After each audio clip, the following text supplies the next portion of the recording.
नमस्कार दोस्तों, हमारे यूट्यूब चैनल एग्जाम लर्नर में आपका स्वागत है। दोस्तों आज के इस वीडियो में हम लोग यूपीपीसीएस 2021 एग्ज़ाम के लिए जो है सामान्य अध्ययन पेपर का तीसरा मॉडल पेपर देखेंगे। हालांकि ये दूसरा ही मॉडल पेपर है जिसमें हम लोग सेकेंड मॉडल पेपर में क्वेश्चन नंबर 50 तक जो है केवल हल किए थे। उसके आगे आज हम लोग देखेंगे, तो ये तीसरा जो है आपका सेट हो जाएगा। तो वीडियो को लाइक शेयर कर दीजिएगा। चैनल पर पहली बार आए हैं तो चैनल को सब्सक्राइब कर लीजिएगा, साथ में बेल आइकन को प्रेस कर लीजिएगा जिससे आने वाले अगले वीडियो का नोटिफिकेशन आपको पहले मिलता रहे। तो आइए जो है देखते हैं। दोस्तों अनअकैडमी पे अभी यूपीपीएससी यानी कि यूपीपीसीएस या UP triple S C exam के लिए यदि आप सब्सक्रिप्शन लेना चाहते हैं तो अभी मेगा सब्सक्रिप्शन ऑफर चल रहा है। और ये आपका 1 साल के सब्सक्रिप्शन पे आपको 3 मंथ का एक्स्ट्रा सब्सक्रिप्शन जो है दिया जाएगा। तो आप इसमें जो है बेहतर तैयारी कर सकते हैं। और हमारा रेफरल कोड आप यूज करेंगे एग्जाम लर्नर, तो इससे आपको 10% का यहाँ पे एडिशनल डिस्काउंट भी देखने को मिलेगा। तो सब्सक्रिप्शन लेते समय हमारा रेफरल कोड ज़रूर यूज कीजिएगा। और जो है अनअकैडमी पर ही उन्नत जो है लेखपाल मुख्य परीक्षा के लिए क्रैश कोर्स 7 अक्टूबर से चलाया जा रहा है। तो जो लोग लेखपाल बैच को ज्वाइन करना चाहते हैं मुख्य परीक्षा के लिए, ये क्रैश कोर्स जो है आप देख सकते हैं कि अनअकैडमी के टॉप एजुकेटर्स के द्वारा जो है ये पूरा सिलेबस जो है कंप्लीट कराया जाएगा। उसके बाद लक्ष्य यूपीपीएससी 2022, इसमें आपको प्रीलिम्स और मेंस दोनों की जो है कंप्लीट तैयारी कराई जाएगी। और यह बैच 13 अक्टूबर से शुरू हो रहा है। तो जो लोग इस बैच से जुड़ना चाहते हैं, नीचे डिस्क्रिप्शन में लिंक दे दिया गया है, वहाँ से आप जाके जुड़ सकते हैं। और सब्सक्रिप्शन लेते समय हमारा रेफरल कोड एग्जाम लर्नर ज़रूर यूज कीजिएगा, जिससे आपको 10% का डिस्काउंट भी देखने को मिलेगा, यानी कि 10% आपका एक्स्ट्रा डिस्काउंट हो जाएगा। तो दोस्तों जो है यदि आप यूपीपीएससी या फिर यूपी ट्रिपल एस सी किसी भी एग्जाम के प्रिपरेशन के बारे में सोच रहे हैं तो अनअकैडमी जो है सबसे बेहतर प्लेटफॉर्म है। आप वहां से जाके अपनी तैयारी को जो है कर सकते हैं। तो ये बैच जो है आपको नीचे डिस्क्रिप्शन में लिंक भी दे दिया गया है, वहाँ से जाके चेक कर सकते हैं और ज्वाइन कर सकते हैं आप लोग।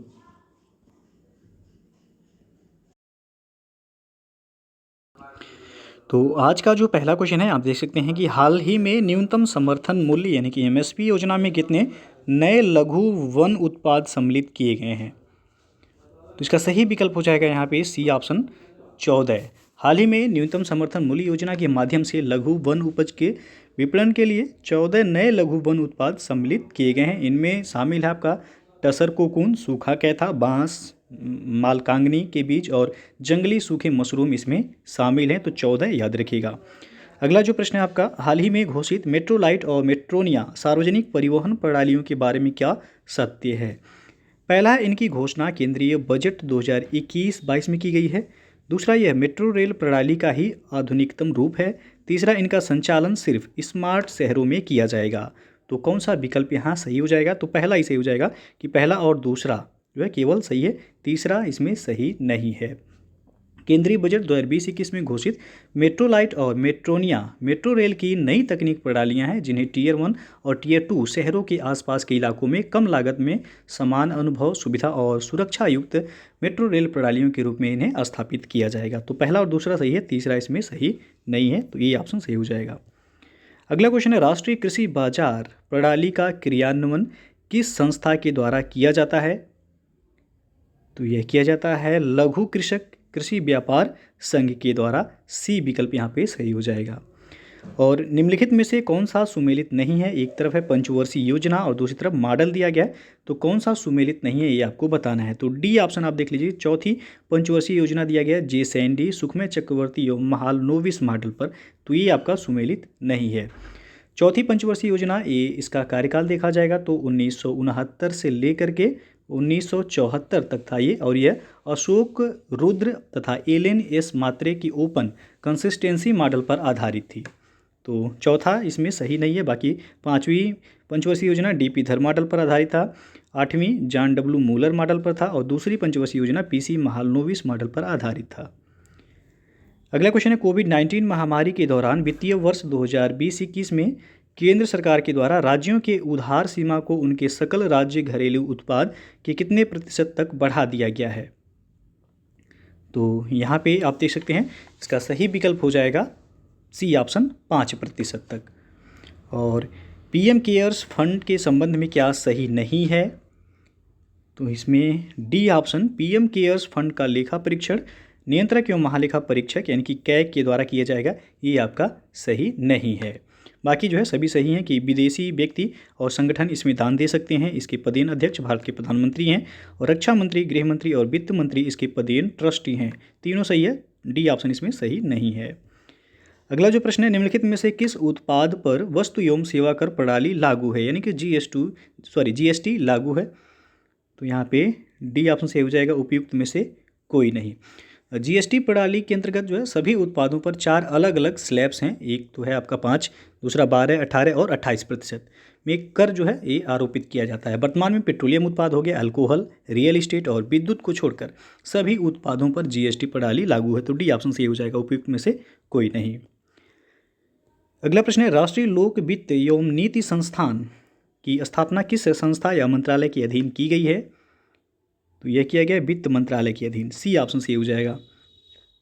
भारतीय रिजर्व बैंक के द्वारा साइबर सुरक्षा के लिए प्रौद्योगिकी विजन 2020 से 2023 यह किसके लिए जारी किया गया है। तो ये जारी किया गया है शहरी सहकारी बैंकों के लिए, बी ऑप्शन सही हो जाएगा। और हाल ही में विश्व स्वास्थ्य सभा के द्वारा किस तिथि को विश्व उपेक्षित उष्णकटिबंधीय रोग दिवस घोषित किया गया है। तो यह घोषित किया गया 30 जनवरी को, पहला ही ऑप्शन इसमें सही हो जाएगा। और हाल ही में चर्चा में रहा भाषण 4 द्वीप ये किस देश में स्थित है।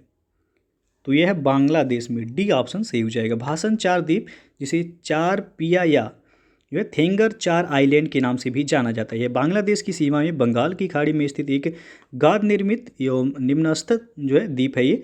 और इसे दिसंबर 2020 के बाद बांग्लादेश द्वारा म्यांमार से स्थानांतरित रोहिंग्या शरणार्थियों को इन द्वीपों पर बसाया गया है, जिसका चक्रवात प्रवणता एवं खराब आवासीय परिस्थितियों के कारण इन शरणार्थियों द्वारा विरोध भी किया जा रहा है। तो यह द्वीप कहाँ है, बांग्लादेश में। अगला प्रश्न है, निम्नलिखित में से किसकी नियुक्ति जून 2021 में राष्ट्रीय मानवाधिकार आयोग यानी कि एनएचआरसी के अध्यक्ष के पद पर की गई है। तो ये हैं Justice Arun Kumar Mishra, C option सही हो जाएगा यहाँ पे। और एक राष्ट्र एक मानक अभियान के तहत भारतीय मानक ब्यूरो का पहला मानक विकास संगठन किसे घोषित किया गया है। तो बी ऑप्शन सही होगा, अनुसंधान अभिकल्प और मानक संगठन को। और हाल ही में किस अंतरिक्ष एजेंसी द्वारा शुक्र ग्रह के लिए 2 नए मिशन डाविंसी प्लस और वेरिटास की घोषणा की गई है। तो यह है आपका नासा, जो कि संयुक्त राज्य अमेरिका की अंतरिक्ष एजेंसी है। अगला जो प्रश्न है, नीति आयोग द्वारा जारी सतत विकास लक्ष्य भारत सूचकांक 2020-21 में प्रथम स्थान किस राज्य को प्राप्त हुआ है। तो केरल को इसमें पहला स्थान प्राप्त हुआ है। काफ़ी इंपॉर्टेंट क्वेश्चन है, याद रखिएगा। ये नीति आयोग के द्वारा जारी किया जाता है सतत विकास लक्ष्य भारत सूचकांक। और टॉप पर कौन सा देश है, टॉप पर कौन सा राज्य है इसमें, तो केरल टॉप पे है। और यदि देखा जाए कि सबसे निम्न स्थान किसको प्राप्त है, तो बिहार को सबसे जो है लास्ट यानी कि अंतिम स्थान प्राप्त है। उसके बाद झारखंड और असम ये सबसे खराब प्रदर्शन करने वाले राज्य हैं। केंद्र शासित प्रदेशों में देखा जाए तो शीर्ष स्थान चंडीगढ़ को मिला है। और सतत विकास लक्ष्य भारत सूचकांक ये नीति आयोग द्वारा संयुक्त राष्ट्र के सहयोग से विकसित किया गया है। अगला जो प्रश्न है, सामाजिक न्याय और आधिकारिता मंत्रालय के द्वारा सेज पोर्टल का प्रारंभ किसके लिए किया गया है। तो ये किया गया है बुजुर्गों के लिए, सी विकल्प यहाँ पे सही हो जाएगा। और हाल ही में ऑपरेशन सागर आरक्षा द्वितीय नामक संयुक्त अभियान भारतीय तटरक्षक बल द्वारा किस पड़ोसी देश के साथ चलाया गया है। तो यह श्रीलंका के साथ चलाया गया है, बी ऑप्शन सही हो जाएगा यहाँ। शिक्षा के क्षेत्र में राज्य और केंद्र शासित प्रदेशों के लिए प्रदर्शन श्रेणी सूचकांक किसके द्वारा जारी किया जाता है। तो यह शिक्षा मंत्रालय के द्वारा जारी किया जाता है, यहाँ पे सी विकल्प सही हो जाएगा। और निम्नलिखित में कौन सजीव और निर्जीव के बीच की कड़ी होते हैं। तो यह है विषाणु, ये ऑप्शन यहाँ पे सही हो जाएगा। विषाणु ये सजीव और निर्जीव के बीच की कड़ी होती हैं। इसमें सजीव और निर्जीव दोनों के लक्षण होते हैं। विषाणु की खोज किसने किया था, तो इवानोवस्की, ये क्वेश्चन पूछा जाता है, याद रखिएगा। इवानोवस्की के द्वारा 1892 ईस्वी में तंबाकू की पत्ती में मोज़ेक रोग की खोज के समय किया गया था।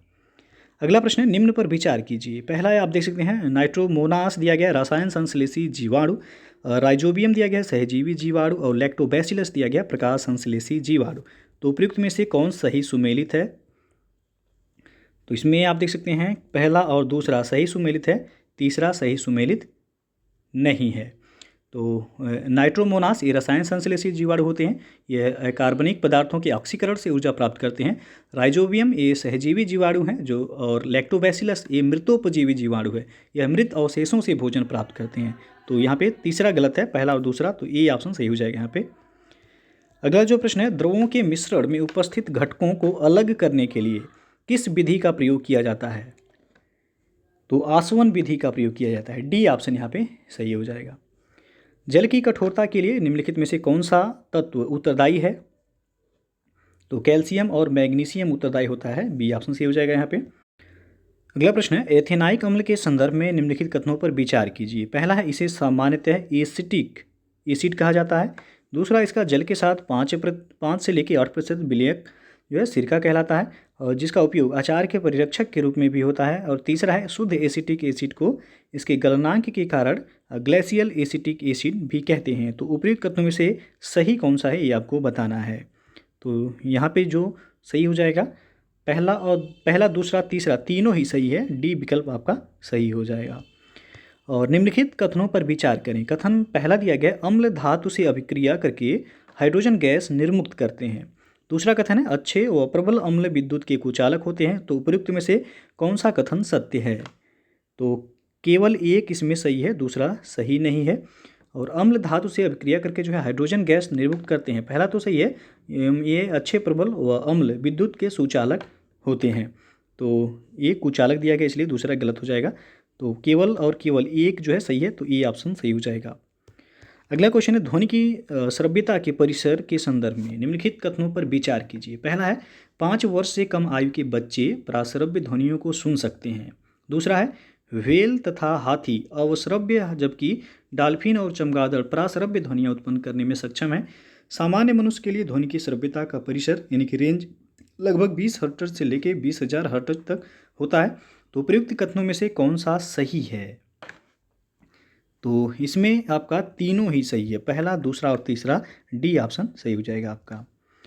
अगला क्वेश्चन है, निम्नलिखित में से कौन एक क्षेत्र की जैव विविधता के लिए खतरा हो सकता है?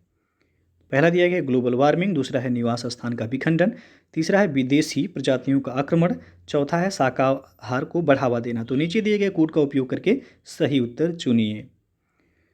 तो इसमें तीनों जो है, पहला दूसरा तीसरा सही है, चौथा इसमें सही नहीं है, शाकाहार को बढ़ावा देना।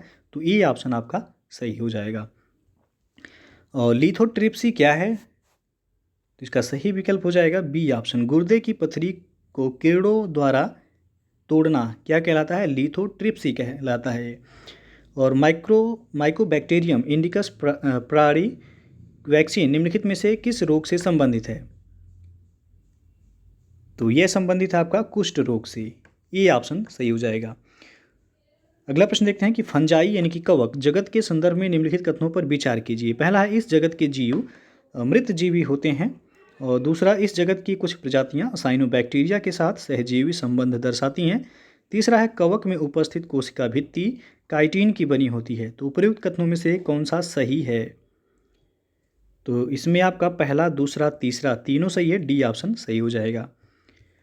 अगला प्रश्न है, निम्नलिखित में से कौन से वर्टिब्रेटा यानी कि कशेरुकी फाइलम के हिस्से हैं? पहला है मत्स्य, दूसरा है जल स्थलचर, तीसरा है सरीसृप, चौथा है पक्षी, पांचवा स्तनपायी। तो नीचे दिए गए कोड का प्रयोग करके सही उत्तर का चयन कीजिए। तो इसमें यानी कि पांचों ही सही है। डी ऑप्शन आपका सही हो जाएगा। कशेरुकी फाइलम के हिस्से पूछा गया है, तो पांचों सही हो जाएगा। D option. अगला प्रश्न है, पूर्ण पाचक रस का स्रावण शरीर में कौन सा अंग करता है? तो इसमें जो सही होगा आपका ए ऑप्शन, अग्नाशय करता है। अगला प्रश्न है, गलसुआ रोग जो एक विषाणु जनित रोग है, यह किस अंग को प्रभावित करता है? तो यह पैरोटिड ग्रंथि को प्रभावित करता है। ए विकल्प सही हो जाएगा।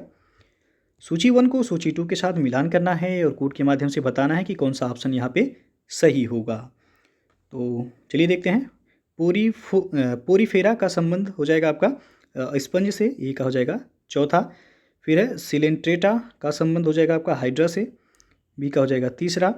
और प्लेंटी हेलमिनिथीज का संबंध हो जाएगा आपका फीता कृमि से, सी का पहला हो जाएगा। और निमेटोडा का संबंध हो जाएगा गोल कृमि से, डी का हो जाएगा दूसरा। 4 3 1 2, तो 4 3 1 2 आप देख सकते हैं यहाँ पे बी विकल्प सही हो जाएगा यहाँ। अगला प्रश्न देखते हैं कि निम्नलिखित में से कौन सा कथन सत्य नहीं है। पहला दिया गया, त्वचा उपकलीय ऊतक की बनी होती है, तो ये बिल्कुल सही है। दूसरा है, पौधों में वृद्धि के लिए जिम्मेदार विभज्योतक ऊतक होता है, ये भी सही है। तीसरा है, कंडरा संयोजी ऊतक हड्डियों को हड्डियों से जोड़ता है, ये आपका सही नहीं है। तो सत्य नहीं है कौन सा पूछा गया है, डी ऑप्शन सही हो जाएगा। केवल 3 जो है ये सही नहीं है। आपको बता दें कि जो हड्डियों को मांसपेशियों से जोड़ता है, कंडरा एक संयोजी ऊतक है, जबकि हड्डियों को हड्डियों से जोड़ने के लिए स्नायु ऊतक जिम्मेदार होता है। अगला प्रश्न है आपका, निम्नलिखित में से क्या शैवाल के उपयोग हैं। पहला है कार्बन डाइऑक्साइड का निर्धारण, दूसरा है अपशिष्ट जल की शुद्धि, तीसरा है खाद्य पूरक, चौथा है जैव ईंधन का उत्पादन। तो नीचे दिए गए कूट का उपयोग करके सही उत्तर का चयन कीजिए। तो इसमें आपका पहला, दूसरा, तीसरा और चौथा सही है, डी ऑप्शन आपका सही हो जाएगा यहाँ पे। और निम्नलिखित में से सुमेलित नहीं है कौन सा, एक तरफ है राष्ट्रीय उद्यान और दूसरी तरफ राज्य दिया गया है। तो इसमें आप देख सकते हैं सी ऑप्शन, संजय गांधी राष्ट्रीय उद्यान मध्य प्रदेश दिया गया, ये आपका गलत है। कहाँ पे है संजय गांधी राष्ट्रीय उद्यान, तो ये महाराष्ट्र में है। बाकी बांदीपुर राष्ट्रीय उद्यान कर्नाटक में है, सरिस्का राष्ट्रीय उद्यान राजस्थान में है, भद्रा वन्यजीव अभ्यारण्य कर्नाटक में है। अगला प्रश्न है, निम्नलिखित कथनों पर विचार कीजिए। पहला दिया गया, 2013 में ग्रीन क्लाइमेट फंड का मुख्यालय सोंगडो को बनाया गया। दूसरा है, ग्रीन क्लाइमेट फंड की वास्तविक स्थापना दोहा सम्मेलन 2012 द्वारा की गई। तो प्रयुक्त कथनों में से कौन सा सही है, तो इसमें केवल एक जो है सही है, दूसरा इसमें सही नहीं है। तो ए ऑप्शन सही हो जाएगा आपका, केवल एक। कानकून के अंतर्गत जो है ये जो प्रावधानित था सी जो है GCF जिसे कहते हैं ग्रीन क्लाइमेट फंड की वास्तविक स्थापना डरबन सम्मेलन 2011 के द्वारा की गई थी, न कि जो है दोहा सम्मेलन 2012। तो पहला ही सही है, दूसरा गलत है। निम्नलिखित कथनों पर विचार कीजिए। पहला दिया गया, दोहा सम्मेलन में क्योटो प्रोटोकॉल में संशोधन द्वारा नाइट्रोजन ट्राइफ्लोराइड को हरित गृह गैस के रूप में क्योटो प्रोटोकॉल की एनेक्स ए गैसों में शामिल किया गया। दूसरा है, अनरेड कार्यक्रम सीधे तौर पर रेड प्लस तंत्र से जुड़ा हुआ है। तीसरा है, रेड प्लस कार्यक्रम के अंतर्गत वनों में संचित कार्बन का मौद्रिक मूल्य आंका जाता है और उतने मूल्य की कल्याणकारी योजनाएं या प्रत्यक्ष लाभ देने का प्रावधान किया जाता है। तो प्रयुक्त कथनों में से सही कौन सा है, तो सही इसमें आपका तीनों ही है, पहला, दूसरा, तीसरा। तो डी ऑप्शन आपका सही हो जाएगा यहाँ पे। अगला प्रश्न है, निम्नलिखित कथनों पर विचार कीजिए। पहला दिया गया, इकोटोन एक अवस्थानांतर क्षेत्र यानी कि ट्रांजिशन जोन है जहाँ दो प्राणी समुदाय मिलते हैं और एकीकृत होते हैं। दूसरा, इकोटोन हमेशा चौड़ा क्षेत्र होता है। तीसरा, इकोक्लाइन एक पारितंत्र से दूसरे पारितंत्र में क्रमिक स्थापन है और दोनों के बीच कोई अस्पष्ट सीमा नहीं होती। तो उपयुक्त में से कौन सा कथन सत्य है, तो इसमें पहला और तीसरा सही है, दूसरा सही नहीं है। तो सी विकल्प आपका सही हो जाएगा। अगला क्वेश्चन देखते हैं कि प्रवाल भित्तियों की वृद्धि के लिए निम्नलिखित में से कौन सी आवश्यक दशाएं हैं। पहला दिया गया, प्रकाशीय स्थितियां। दूसरा है, स्वच्छ और अवसाद रहित जल। तीसरा है 6% समुद्री लवणता। चौथा है, उष्णकटिबंधीय समुद्र जल जिसका तापमान 20 डिग्री सेल्सियस से 21 डिग्री सेल्सियस तक हो। नीचे दिए गए कूट का प्रयोग करके सही उत्तर का चयन कीजिए। तो इसमें जो है पहला, दूसरा और चौथा सही है, तीसरा सही नहीं है। तो ये ऑप्शन आपका सही हो जाएगा यहाँ पे। और इसके लिए जो है 6% समुद्री लवणता दिया गया, जबकि ये 32 से लेके जो है 40% जो है इसके लिए लवणता आवश्यक है। तो तीसरा गलत हो जाएगा, बाकी 1, 2, 4 सही है। अगला प्रश्न है, ओजोन परत के संदर्भ में निम्नलिखित कथनों पर विचार कीजिए। पहला दिया गया, ओजोन परत आवरण का क्षरण अभी सिर्फ उत्तरी एवं दक्षिणी ध्रुव के ऊपर हो रहा है। दूसरा है, ओजोन परत का क्षरण ओजोन गैस की वायुमंडलीय गैसों से रासायनिक क्रिया के फलस्वरूप ऑक्सीजन में बदलने से होता है। तीसरा, ओजोन का निर्माण और प्रकाश की अवरक्त किरणों के ऑक्सीजन अणुओं की अभिक्रिया से होता है। और चौथा है, परावैंगनिक किरणों और ओजोन की अभिक्रिया द्वारा ओजोन का प्राकृतिक विघटन होता है। तो उपयुक्त में से कौन सा कथन सही है, ये आपको बताना है। तो यहाँ पे आप देख सकते हैं कि पहला जो है सही नहीं है, इसमें गलत है। दूसरा सही है, तीसरा इसमें गलत है और चौथा सही है। 2 और 4 सही हैं। तो ऑप्शन कौन सा सही होगा, बी ऑप्शन सही हो जाएगा, 2 और 4 सही हैं। अगला प्रश्न है, निम्नलिखित में से जैव समुदाय की स्थिरता की विशेषताएं हैं। पहला है, उत्पादकता में वर्ष दर वर्ष स्थिरता। दूसरा है, समय समय पर आने वाली बाधाओं के लिए प्रतिरोधकता या लचीलापन। तीसरा है, विदेशी प्रजातियों के आक्रमण का प्रतिरोध। तो नीचे दिए गए कूट का प्रयोग करके सही उत्तर चुनिए। तो तीनों ही इसमें सही है, तो ऑप्शन डी सही हो जाएगा यहाँ पे। अगला जो प्रश्न है, क्लोरोफ्लोरोकार्बन यानी कि CFC के संबंध में निम्नलिखित कथनों पर विचार कीजिए। पहला दिया गया है, क्लोरोफ्लोरोकार्बन CFC सर्वाधिक क्षमता वाला एवं सबसे प्रमुख ओजोन विघटनकारी पदार्थ है। उसके बाद दूसरा, CFC का उपयोग रेफ्रिजरेटर, एयर कंडीशनर आदि में प्रोडोदक के रूप में होता है। दूसरा इसमें गलत है, प्रोडोदक के रूप में नहीं, बल्कि CFC का उपयोग रेफ्रिजरेटर और एयर कंडीशनर में प्रशीतक यानी कूलेंट के रूप में इसका प्रयोग किया जाता है। तीसरा इसमें दिया गया, इसका व्यापारिक नाम फ्रेयान है, बिल्कुल सही है। चौथा है कि CFC के साथ हैलोन, CFCs और CH3Br, NOx आदि मॉन्ट्रियल प्रोटोकॉल द्वारा नियंत्रित किए जा रहे हैं, ये भी सही है। तो क्या पूछा गया आपसे कि उपयुक्त कथनों में से कौन सा सही नहीं है? तो सही नहीं है कौन सा, इसमें दूसरा जो है सही नहीं है। ये आपका पहला सही था, तीसरा सही था और चौथा सही था। तो ऑप्शन कौन सा सही हो जाएगा? C ऑप्शन, केवल 2 इसमें सही नहीं है। अगला प्रश्न है, प्रोबायोटिक शब्द किसके लिए प्रयुक्त किया जाता है? तो यहाँ पे जो सही हो जाएगा D ऑप्शन, सजीव सूक्ष्मजीवी खाद्य संपूरक के रूप में। और पारिस्थितिकी के संदर्भ में निम्नलिखित में से कौन सा पिरामिड उल्टा या उल्टे नहीं हो सकता है? पहला है संख्या का पिरामिड, दूसरा जैव का पिरामिड, तीसरा ऊर्जा का पिरामिड। तो नीचे दिए गए कोड का प्रयोग करके सही उत्तर चुनिए। तो इसमें C ऑप्शन, केवल 3 ऊर्जा का पिरामिड, ये आपका उल्टा नहीं हो सकता है। अगला प्रश्न है, धान की जल प्लावित फसलों में नाइट्रोजन स्थिरीकरण करने वाला साइनोबैक्टीरिया है। पहला है एजोटोबैक्टर, दूसरा है क्लॉस्ट्रीडियम, तीसरा है आलोसीरा, चौथा है नॉस्टॉक। तो कौन सा सही होगा इसमें? तो यहाँ पे जो सही हो जाएगा तीसरा और चौथा, यानी कि D ऑप्शन सही हो जाएगा। नॉस्टॉक और आलोसीरा ये साइनोबैक्टीरिया के द्वारा जल प्लावित धान के खेतों में नाइट्रोजन स्थिरीकरण किया जाता है। अगला प्रश्न है, निम्नलिखित में से कौन सा युग्म सुमेलित है? तो यहाँ पे आप देख सकते हैं B ऑप्शन, परभक्षण दिया गया है, एक प्रजाति को लाभ होता है जबकि दूसरी प्रजाति का नुकसान और संदमन होता है। तो ये आपका सुमेलित है, बाकी जो है कोई भी जो है इसमें सुमेलित नहीं है, आप देख सकते हैं। और असहभोजिता दिया गया है, ये इसमें 2 जातियों के बीच ऐसा संबंध जिसमें एक की समष्टि संदमित होती है जबकि दूसरी अप्रभावित रहती है। और परजीविता जो दिया गया है यहाँ पे, एक प्रजाति यानी कि परजीवी के लिए फायदेमंद और दूसरी प्रजाति के लिए हानिकारक होता है। उसका परभक्षण, तो आपको बताया गया एक प्रजाति यानी कि परभक्षी का लाभ होता है जबकि दूसरी प्रजाति का नुकसान और संदमन होता है। उसके बाद प्रतियोगिता जो दिया गया, ये दोनों प्रजातियों पर प्रतिकूल प्रभाव डालता है। तो केवल इसमें B ऑप्शन आप देख सकते हैं सही है। अगला जो प्रश्न है, बायोमास ऊर्जा के संदर्भ में निम्नलिखित में से कौन से कथन सही हैं? पहला है, बायोमास ऊर्जा 3 अलग अलग ऊर्जा स्रोतों से प्राप्त होती है, लकड़ी, अपशिष्ट और एल्कोहल ईंधन से। दूसरा है, जीवाश्म ईंधन की उत्पत्ति प्राचीन बायोमास से होती है लेकिन उन्हें बायोमास नहीं माना जाता। तीसरा है, केवल पादप पदार्थ को ही बायोमास माना जाता है। तो नीचे दिए गए कोड का प्रयोग कर सही उत्तर चुनिए। तो यहाँ पे आपका पहला और दूसरा सही है, तीसरा इसमें गलत है, 1 और 2, यानी कि ये ऑप्शन सही हो जाएगा। अगला प्रश्न है, निम्नलिखित में से कौन सा प्रदूषक अपने हानिकारक प्रभाव के संबंध में सुमेलित नहीं है?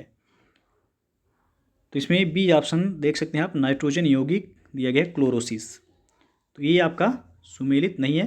क्लोरोसिस ये आमतौर पर तब होता है जब पत्तियों को अपनी ज़रूरत के लिए आवश्यक क्लोरोफिल के संश्लेषण के लिए पर्याप्त पोषक तत्व प्राप्त नहीं होते हैं। ऐसा कई कारणों से हो सकता है जिसमें सल्फर डाइऑक्साइड और ओजोन के जोखिम भी शामिल होते हैं। बाकी सभी सुमेलित हैं, सल्फर यौगिक, अम्ल वर्षा, हाइड्रोकार्बन, कैंसर और SPM ये कम दृश्यता। अगला प्रश्न है, पेट्रोलियम किसका जटिल मिश्रण होता है? तो पेट्रोलियम ये प्रोपेन और ब्यूटेन का मिश्रण होता है, ये ऑप्शन यहाँ पे सही हो जाएगा।